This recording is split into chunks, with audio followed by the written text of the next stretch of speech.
Salut tout le monde, c'est Sophia, bienvenue sur la chaîne Apprendre par l'expérience. Aujourd'hui, je vous ai concocté une analyse aux petits oignons, d'accord? J'ai regardé un film sur Netflix qui s'appelle Malcolm et Marie. C'est un couple qui ont accumulé énormément de tensions, de non-dits, et c'est une scène qui est tournée uniquement chez eux en noir et blanc. C'est vraiment une scène, on a l'impression de regarder un vrai couple. D'où le fait que je dis c'est très réaliste.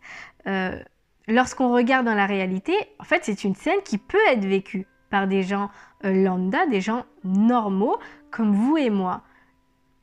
J'ai trouvé ça extraordinaire. Donc si ça serait moi, j'aurais donné au réalisateur un Oscar. Mais vraiment, pour moi, j'ai adoré. Mais c'est peut-être aussi parce que j'aime tout ce qui est relations, porté sur le couple, sur les hommes et les femmes, comment ils communiquent. Mais moi, j'ai adoré, d'accord, le fait de voir qu'il n'y a pas d'extrapolation de scènes à l'eau de rose, de scènes qu'on ne retrouve finalement pas dans la réalité. Dans ce film, il n'est pas question de tout ça. Dans ce film, c'est vraiment un couple avec des disputes, des tensions, des non-dits, mais on n'a pas l'impression de regarder la télé, on a l'impression de regarder vraiment un couple dans la réalité. Donc moi, j'ai adoré. Donc pour commencer cette petite analyse, j'ai mon cahier sur le côté que je vais regarder régulièrement parce que je vais lire mes notes. Donc m'en tenez pas rigueur s'il vous plaît. C'est parti! Ah oui, pour ceux qui n'ont pas encore regardé le film et qui souhaitent le regarder, regardez-le avant parce que je vais dire des phrases du film, donc je vais un petit peu vous spoiler les choses. Si vraiment vous aimez pas ça, ne regardez pas cette vidéo. Allez regarder le film et après, regardez la vidéo. Voilà. Donc, c'est un couple dont l'homme est un réalisateur. Il vient de produire un film qui a eu du succès et a eu de bonnes critiques lors d'une première. Une première, c'est lorsqu'on vient de présenter son film qui a eu du succès, on va le montrer aux gens pour la première fois. Après, il y a des journalistes qui vont commencer à critiquer, qui vont poser des questions, etc. C'est ça une première.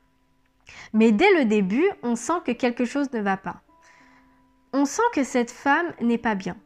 Cet homme, lui, il est tout content parce que il a eu du succès, mais cette femme tire la tronche. On ne comprend pas pourquoi, mais elle n'a pas besoin de parler, qu'on sait déjà qu'il y a quelque chose qui ne va pas. Mais on sent qu'elle se retient de dire les choses. Mais qu'est-ce qu'elle veut dire réellement? Pourquoi elle fait la tronche? Normalement, elle devrait être contente pour son partenaire parce qu'il vient de remporter un franc succès pour le film qu'il vient de réaliser. Et elle, non, t'as l'impression qu'elle fait la tête, qu'elle fait la gueule, donc qu'est-ce qui ne va pas en fait? Et comme elle se retient de dire les choses, c'est cet homme qui va lui pousser à dire qu'est-ce qui ne va pas. Voici ce que cet homme lui dit. Pourquoi, dès qu'on est bien, il faut toujours que tu trouves un minuscule détail à la con qui pourrit tout pour foutre en l'air et gâcher la fête. Le on, c'est qui? Parce que il me semble que la seule personne qui est bien, c'est lui. Mais dans sa perception des choses, parce que lui va bien, elle va bien également. Mais dans la réalité, c'est pas ça. Dans le film, on voit très bien que cet homme est très content et que cette femme ne va pas très bien. Il y a quelque chose en fait. Toi seul as rencontré un succès, donc c'est normal qu'il va bien.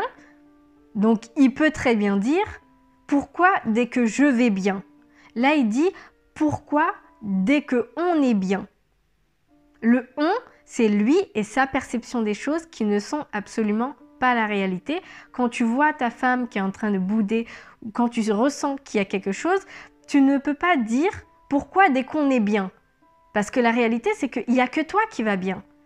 Donc, il occulte complètement, en fait, les émotions de cette femme. Ensuite, il dit, il faut toujours que tu trouves un minuscule détail à la con qui pourrit tout. À quoi fait-il référence? pour l'instant, on n'en sait rien. Mais en tout cas, c'est sûr que cet homme sait pourquoi elle boude, pourquoi elle ne va pas bien. Parce que il dit que pour lui, elle va pas bien pour un minuscule détail. Il sait de quel détail il veut parler et il le minimise. C'est-à-dire que tu aurais pu passer au-dessus en fait. C'est juste un détail, c'est rien de grave. C'est ce que cet homme lui dit. Moi je suis bien et toi tu fais la tête pour rien du tout. Mais en fait, c'est pour toi que c'est rien du tout. Pour elle, il se peut que ça représente beaucoup. Mais je vais y revenir après. Il dit également pour foutre la merde et gâcher la fête. Il sous-entend non seulement qu'elle fait exprès et que tout est de sa faute, c'est-à-dire qu'ils ont des problèmes dans leur relation, c'est à cause d'elle. Il est en train de dire que c'est toi qui gâches tout, que c'est toi qui es à l'origine des problèmes, que c'est toi qui causes le problème. En gros, c'est pas lui. Lui, il va bien, donc tout va bien dans le meilleur des mondes. Mais c'est pas la réalité. Bon, voici ce qu'elle répond. Tu as oublié de me remercier, c'est pas une petite bête. Donc, lorsqu'il dit il faut toujours que tu trouves un minuscule détail à la con qui pourrit tout, ce minuscule détail, c'est en fait lors de la soirée, il n'a pas pris le temps de remercier sa compagne. Ça commence bien.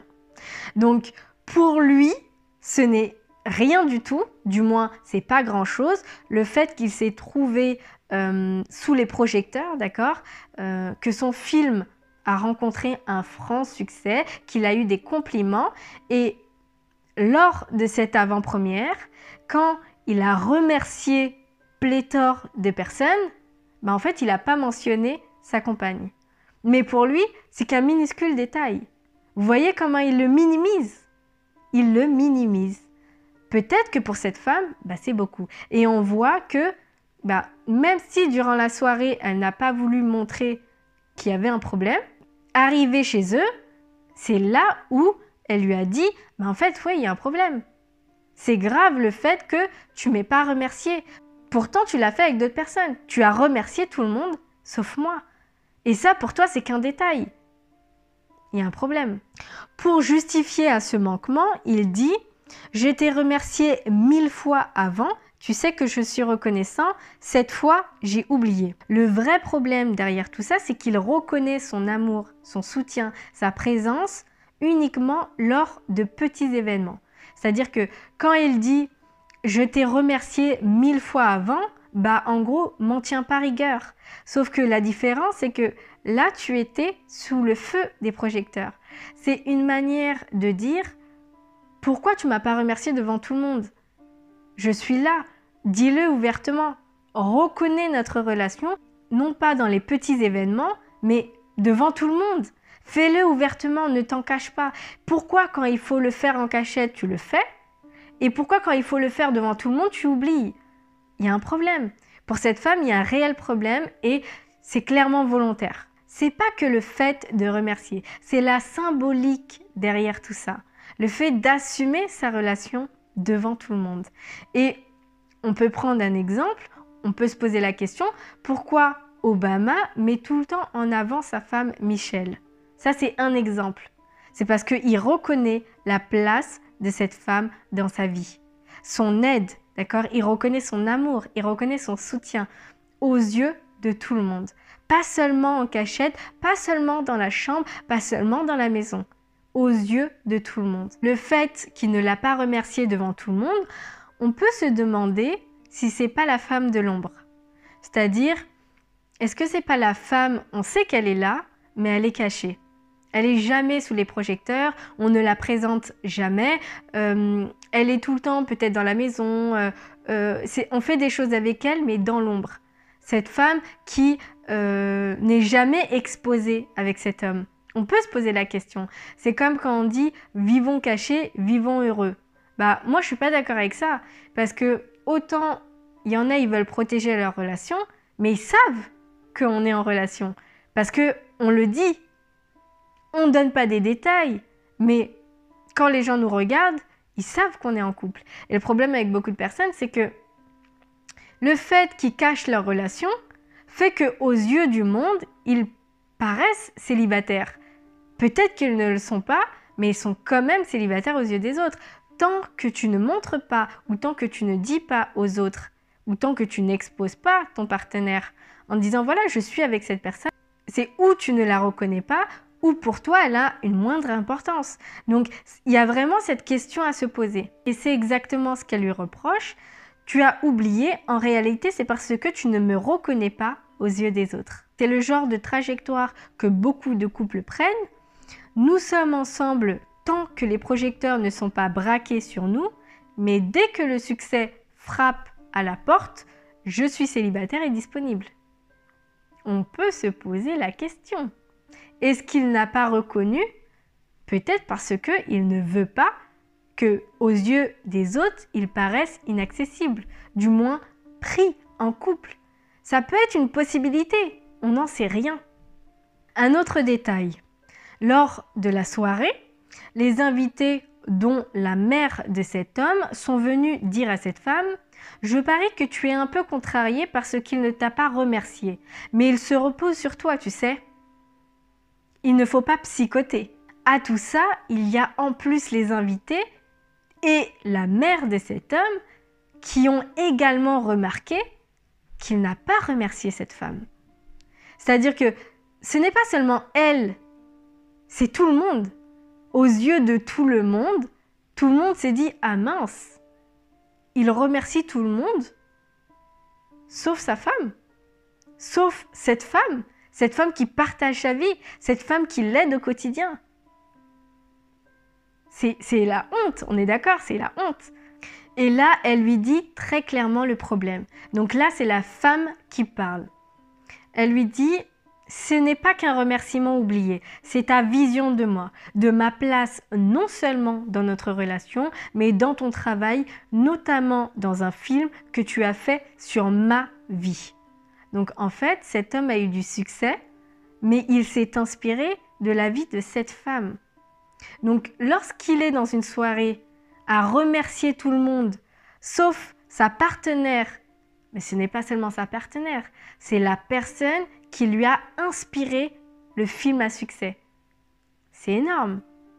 Durant la soirée, il a remercié 112 personnes. Et il a oublié de remercier celle qui lui a inspiré ce film. Comment tu peux penser à l'ouvreur du cinéma, à l'éclairagiste, et pas à la personne qui t'a inspiré ce film? C'est quand même très révélateur. Deuxième partie, l'art d'inverser les rôles. Donc, c'est la personne qui parle qui passe pour folle. Donc, voici ce que cet homme lui dit. « Tu es complètement dérangé, instable. Je ne rigole pas. Je me fais sérieusement du souci pour ta santé mentale. Tu délires complètement. » Donc, en gros, le fait que cette femme s'explique, d'accord, parce qu'elle a fini par cracher le morceau, le fait qu'elle lui dise « ça ne va pas », durant la soirée, tu m'as pas remercié. Pour toi, c'est qu'un minuscule détail, mais en fait, ça résume très bien notre relation. Et là, tout de suite, elle passe pour déranger. Tout de suite, c'est une folle. Tout de suite, elle a des problèmes psychologiques. Ça, c'est l'art d'inverser les rôles. Normalement, quand il y a un problème, on en parle. Ce qui me touche peut ne pas te toucher, mais comme on est en couple, tu dois prendre en considération ce que je ressens, comme moi, je fais attention à ce que tu ressens. Là, dans cette scène, c'est je te dis ce qui va pas, t'as remercié tout le monde sauf moi, mais c'est moi qui est folle, c'est moi qui est dérangée, parce que je fais de ce détail un problème dans notre couple. Mais c'est un problème. C'est un problème, parce que ce n'est pas normal. Voici ce qu'elle lui répond. Tu brailles et tu me rabaisses à l'autre bout de la maison. Tu passes ta vie entière à être aux petits soins de tout le monde, sauf moi. Tu sais ce que je crois? Que quand tu es sûr qu'une personne est là pour toi et t'aime, tu arrêtes de la considérer. Si tu vois que tu la perds, là, tu fais attention. Donc là, c'est la femme qui parle. Je peux vous le relire. Tu brailles et tu me rabaisses à l'autre bout de la maison.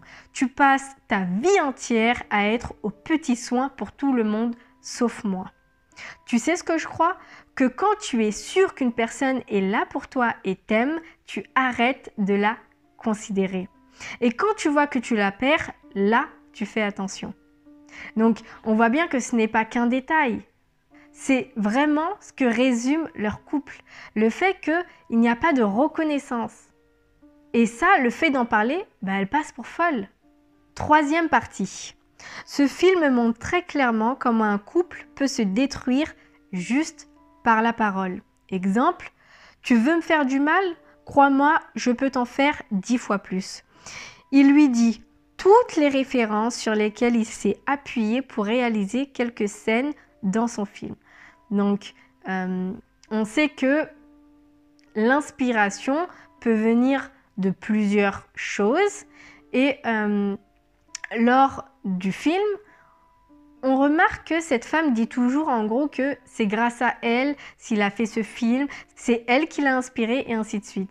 Et en fait, comme elle lui a dit quand même des vachetés, parce que ce qu'elle lui a dit également, c'est « tu es qu'une imposture, tu n'as pas d'inspiration, tu me l'as volé ». Donc, elle s'attribue quelque part un petit peu le mérite de ses succès parce qu'il raconte en partie, où il s'est inspiré en partie de sa vie. Et là, cet homme, il rétorque également avec méchanceté et il lui dit très clairement qu'il y a des scènes, il y a beaucoup de scènes qui ne fait pas référence à elle. Il s'est inspiré d'autres femmes. Je vous donne un exemple. Sa vanne sur le fait qu'elle jouit très rapidement, ça vient de Kiki, une danseuse que j'ai connue près de Saint-Louis. Je l'ai baisée dans tous les sens, d'abord sur le lit, puis dans la douche et peut-être même dans le dressing. J'ai une photo d'elle nue, mais toi, tu es une toxico. Donc, il fait référence à des personnes qu'il a fréquentées dans son passé pour la piquer, d'accord, pour lui faire du mal quelque part et pour lui dire « redescends ». Parce qu'en fait, je ne me suis pas inspirée uniquement que de toi, mais de plein d'autres filles. Sauf que je ne veux pas te le dire parce que je ne veux pas te blesser, mais là, le fait que tu t'appropries mon travail, le fait que tu dises que je ne suis qu'une imposture, là, je te dis clairement les choses. Il n'y a pas que toi en fait. Il y a même des filles que j'ai déjà baisées et j'ai pensé à elles quand j'ai tourné le film. Ça fait mal, ça fait mal. Il y a une scène très parlante où cet homme va s'exprimer pour dire les 4 vérités, on va dire ça comme ça, à cette femme. En fait, il va lui dire c'est quoi son problème dans la relation. Et je trouve que c'est pour ça que j'aime ce film, il est super réaliste. Regardez ce qu'il dit et après je vous dis ce que j'en pense. Il dit « Tu as besoin qu'on ait besoin de toi parce que sinon, qu'est-ce que je fous avec toi?